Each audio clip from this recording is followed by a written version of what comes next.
इस 7 साल इतना साहस कहाँ से बटोर के रखा, कहाँ से इकट्ठा करके रखा? सर इसके लिए तो मैं खैर अपनी मम्मी को ही क्रेडिट दूंगा। She had very much firm belief in me. उन्होंने बोला नहीं टीटू तुम कर लोगे। पापा में कई बार फ्रस्ट्रेट होते थे और बट उन्होंने अपनी फीलिंग मुझसे शेयर नहीं की। वो मम्मी से बोलते थे एंड मम्मी उनको समझाती थी अरे ठीक है बेटवा पढ़ाई कर रहा है एंड तुमको क्या ज़रूरत है उसको कुछ कहने की। तो मम्मी कभी पापा को कुछ बोलने भी नहीं देती थी। मेरे पेरेंट्स मुझे फ़ोन भी नहीं करते थे कि बच्चा कहीं डिस्टर्ब ना हो। वो ट्राई करते थे कि वो कम से कम बात करें ताकि मैं अपनी पढ़ाई के लिए फोकस्ड रहूँ।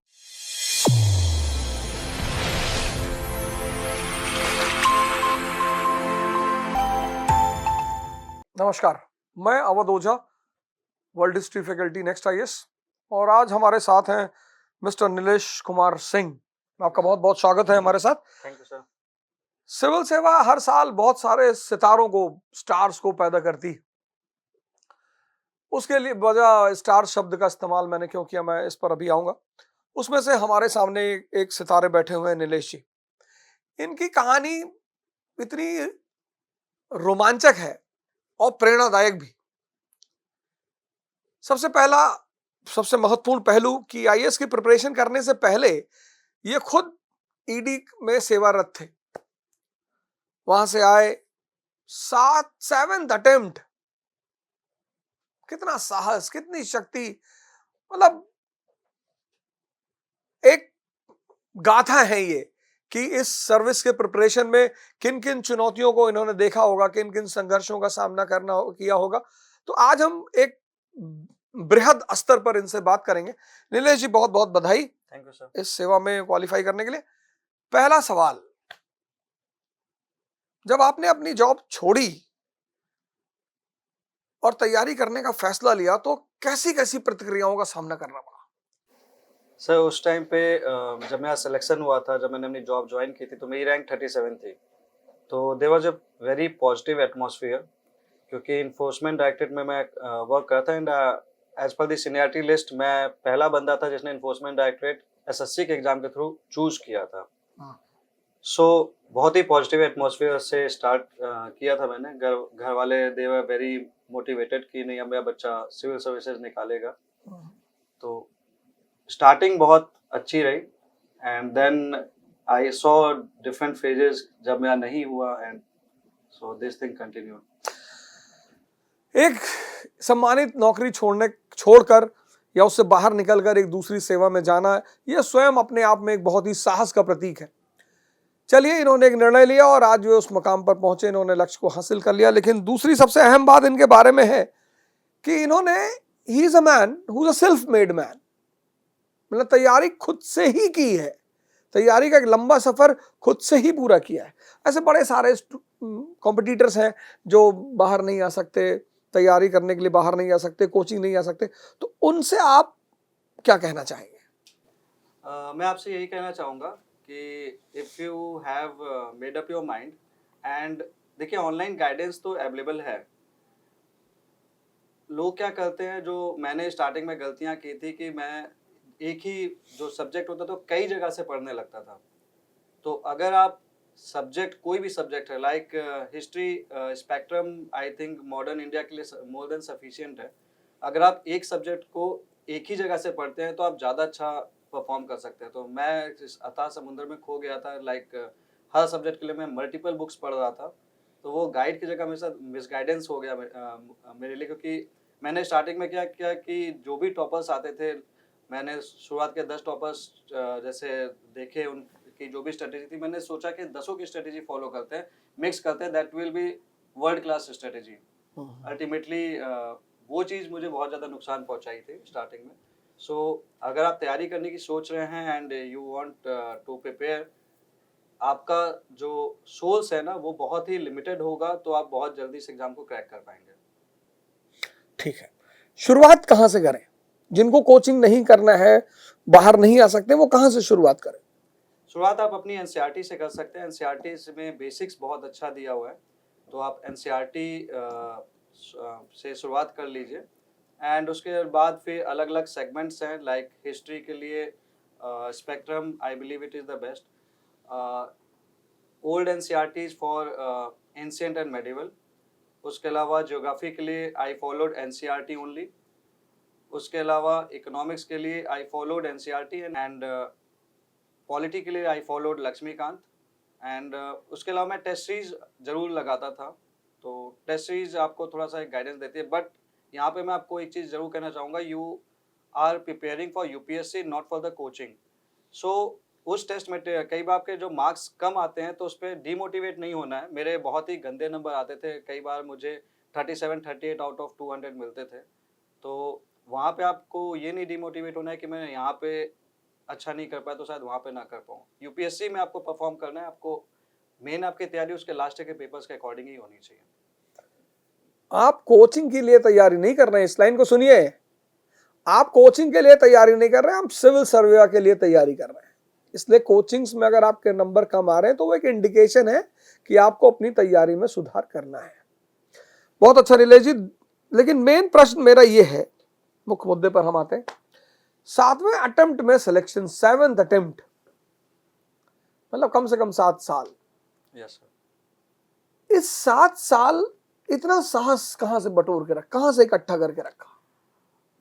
सर इसके लिए तो मैं खैर अपनी मम्मी को ही क्रेडिट दूंगा। मेरी राइट नाउ मेरी मदर बेड पे हैं, वो चल नहीं पाती हैं।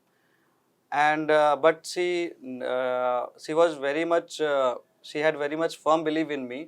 उन्होंने बोला नहीं टीटू तुम कर लोगे।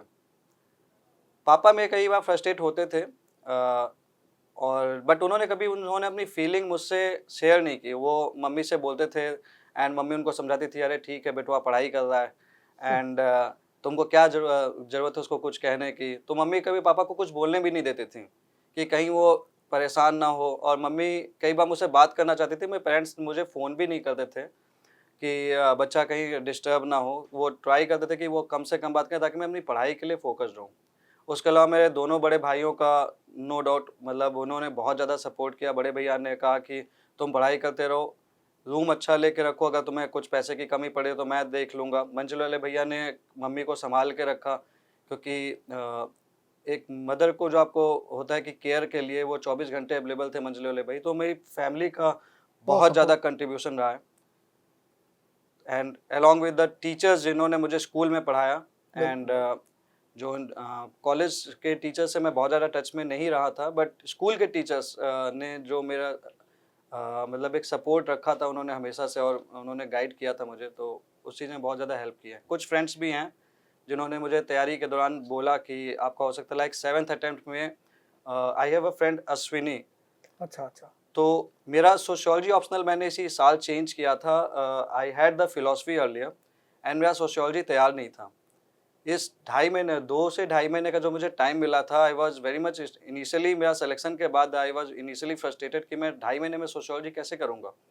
तो ही रियली गाइडेड मी। उसने बोला कि नहीं भैया आप कर लेंगे। And he helped me to understand the subject properly. और मैं आंसर्स लिख के अश्विनी को देता था, मैंने कोई कोचिंग नहीं किया था, बट मैं अपने आंसर्स लिख के उसे भेजता था कि इसमें कुछ इम्प्रूवमेंट हो सकता है कि नहीं। And he really helped me out. क्या बात है, परिवार का सपोर्ट, मित्र का सपोर्ट, और सबसे बड़ी माँ का सपोर्ट। मैं हमेशा पेरेंट्स को एक बात बोलता हूँ, जो कि आज नीलेश जी ने इस बात को क्लियर भी किया, कि ये लड़ाई बड़ी है और हर माँ बाप को चाहिए कि ये संघर्ष ऐसा है कि ये संघर्ष ही सबसे ज्यादा प्रेशर क्रिएट करता है। तो उस प्रेशर में अगर माँ बाप भी आ जाते हैं तो फिर कॉम्पिटिटर के लिए बहुत मुश्किल होता है। तो इनकी माँ ने एक बहुत बड़ा श्रेय लिया इस बात की, इनकी सफलता के पीछे उनका बड़ा हाथ रहा। अश्विनी जी का नाम लिया इन्होंने। पिताजी तो मानी सी बात है, सबके ऐसे ही होते हैं, थोड़ा बहुत परेशान तो खैर रहते ही, तो उन सबको ये श्रेय जाता है। अगला सवाल ये है कि इंटरव्यू का कोई ऐसा प्रसंग जो आप शेयर करना चाहते हैं हमारे व्यूअर्स के साथ? एक तो मुझसे पूछा गया था कि आप इन्फोर्समेंट डायरेक्टरेट में इम्प्रूवमेंट कैसे कर सकते हैं, how to make independent decisions, या फिर किस तरह से उसे आप बिना पॉलिटिकल इंटरफेरेंस के इम्प्लीमेंट कर सकते हैं। क्योंकि एक इन्फोर्समेंट डायरेक्टरेट के ऊपर चार्ज लगता है कि it is use to settle the political scores.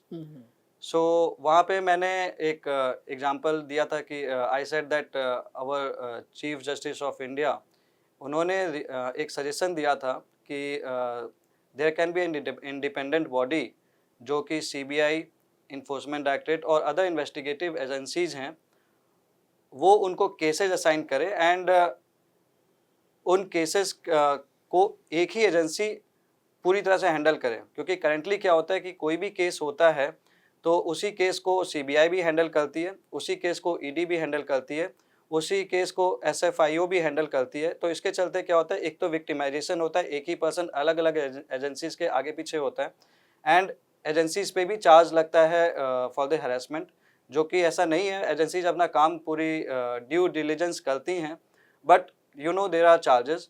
सो मैंने एक सजेशन दिया था कि सर जैसा हमारे चीफ जस्टिस ऑफ इंडिया ने कहा है कि इंडिपेंडेंट बॉडी हो अगर, जो कि उनको they can assign the cases, so एक बहुत अच्छा पॉजिटिव चेंज आ सकता है। एक लास्ट सवाल, जी सर। कुछ ऐसे टिप्स जो हर कॉम्पिटिटर के काम आए नीलेश कुमार सिंह के द्वारा। पहली चीज़ तो सबसे बड़ी चीज़ यही है कि हिम्मत नहीं हारनी है, क्योंकि ये एग्ज़ाम आपकी कई बार एनर्जी बिल्कुल ख़त्म कर देता है। यू विल फील कि यू आर द वर्थलेस, लेकिन जब आप सिलेक्शन लेंगे तो you will feel that it was worth it, क्योंकि सडनली आपके आसपास का पूरा ऑरा, पूरा एटमॉस्फेयर चेंज हो जाएगा। जो लोग आपका डिसीजन गलत कहते थे, मेरे साथ भी कहते थे कि इसने बहुत गलत डिसीजन लिया, तो वो पॉजिटिव आपके साथ इतना ज़्यादा पॉजिटिव हो चुका होगा कि you will feel very good कि नहीं, मैंने एक सही डिसीजन लिया है और ये मेरा सिलेक्शन हो गया। तो उस चीज़ के लिए आपको कभी हिम्मत नहीं हारनी है। ड्रीम आपका बड़ा है और ये सपना आपका है, किसी और का नहीं है, तो इसको पूरा करने का दायित्व भी आपका ही है। तो अगर आप इसको पूरा करते हैं तो आपको वो चीज़, जब आप सेलेक्ट होकर जब आप अपने जहाँ पे भी आप रहते हैं वहाँ जाते हैं, तो आपको फील होता है कि नहीं, you have done something and so. लेकिन आपको हिम्मत रखनी है, हारना नहीं है। एंड उन स्टूडेंट्स के लिए स्पेशली जो कभी कभी मैं बहुत डिसहार्टन होता हूँ ये देख के कि कुछ बच्चे सुसाइड कर लेते हैं एंड ऑल, प्रेशर रहता है। आई अंडरस्टैंड पॉलिटिकल नहीं बोलना चाह रहा था मैं, जो फैमिली से प्रेशर रहता है, फ्रेंड्स का प्रेशर रहता है, एक सोशल प्रेस्टीज जो आपकी सडनली डाउन हो जाती है, माइनस में चली जाती है जब आपका कुछ सालों तक सिलेक्शन नहीं होता है। उन सारी चीज़ों को आप साइड कर दीजिए कुछ टाइम के लिए और ये एग्ज़ाम की पूरी तरह से तैयारी करिए। और मैं आपसे ये भी कहूँगा, अगर आपका सिलेक्शन नहीं भी होता है तो ये एग्ज़ाम आपको इतना कुछ देगा, इतना स्कोप दे देगा कि आप लाइफ में बहुत कुछ आगे कर सकते हैं। आपको अपना बस पोटेंशियल पहचानना है एंड यू नेवर नो कि गॉड ने आपके लिए बहुत बेहतर रास्ता चुन रखा हो। It is just a way, it should not be an end but a journey. ये जर्नी है, इसे एंड मत समझिए यूपीएससी को। नीलेश कुमार सिंह होप है उन सारे स्टूडेंटों के लिए जो कहीं ना कहीं निराश होते हैं। निराशा संघर्ष का एक पहलू है, इट्स एस्पेक्ट ऑफ स्ट्रगल। ऐसा नहीं कि हम निराश हुए या आप निराश हो रहे, वो एक एस्पेक्ट है। जब भी हम कोई लड़ाई लड़ते हैं और कभी कभी ऑड्स आते हैं तो हम निराश होते हैं, हम होपलेस होते हैं। लेकिन ऐसे लोग सेटल करते हैं लैंडमार्क कि नहीं नहीं, लड़ते रहोगे तो ही जीतोगे। ये लैंडमार्क है कि लड़ते रहोगे तो ही जीतोगे। बहुत अच्छा लगा कि एक ऐसा आदमी जो सेल्फ मेड, सरकारी नौकरी छोड़ी, तैयारी किया, होप बना के रखा और आज समाज के लिए एक एग्जाम्पल है। तो कॉन्ग्रेचुलेशंस एक बार फिर, best of luck for your future. Thank you sir. जय हिंद।